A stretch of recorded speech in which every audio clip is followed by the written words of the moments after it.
Hello friends, आज के आमी बनाते चलेছি ইলিশ মাছ ভাপা। তার জন্য আমি ভাবলাম যে শস্যটাকে মা মাসিদের স্টাইলে, ঠাকুমাদের স্টাইলে একটু শিলপাটা দিয়ে বেটে নিই। আমার বাটা রেডি, এবার আমি এটাকে বাটিতে উঠিয়ে নেব।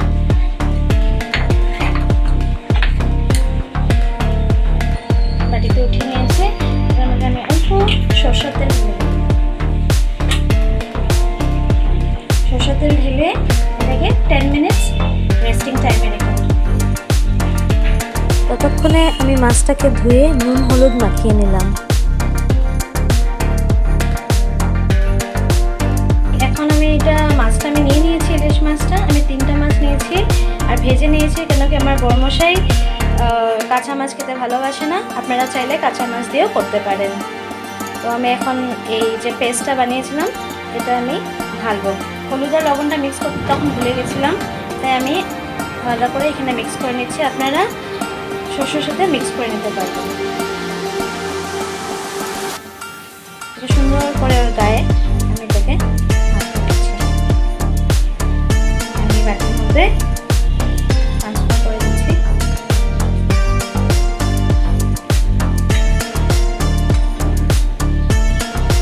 মশলাগুলো দিয়ে দেবো।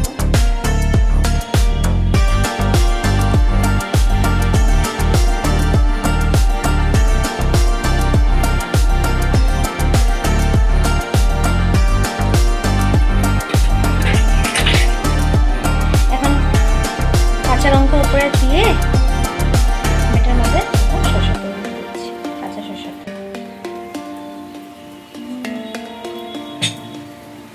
দিয়ে আমি এবার এটাকে ঢাকনা দিয়ে দেবো।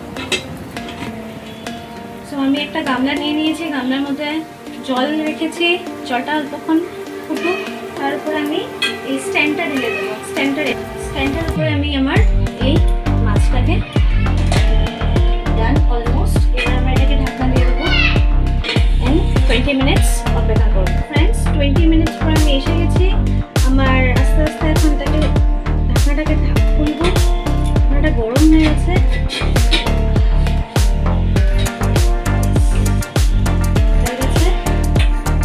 সেটাকে বের করবো, বের করে গরম গরম ভাতের সাথে ইলিশ মাছ ভাতে খাবার অপেক্ষায়।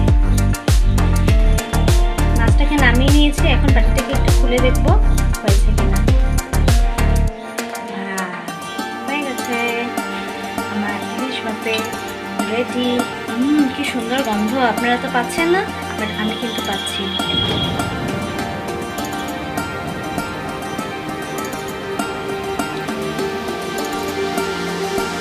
ফ্রেন্ডস, আমার ইলিশ ভাপে রেডি। এখন বেশ গরম গরম ভাতের সাথে খেয়ে নিলেই হলো। চলুন আমরা এখন খাওয়ার পর্বে যাই।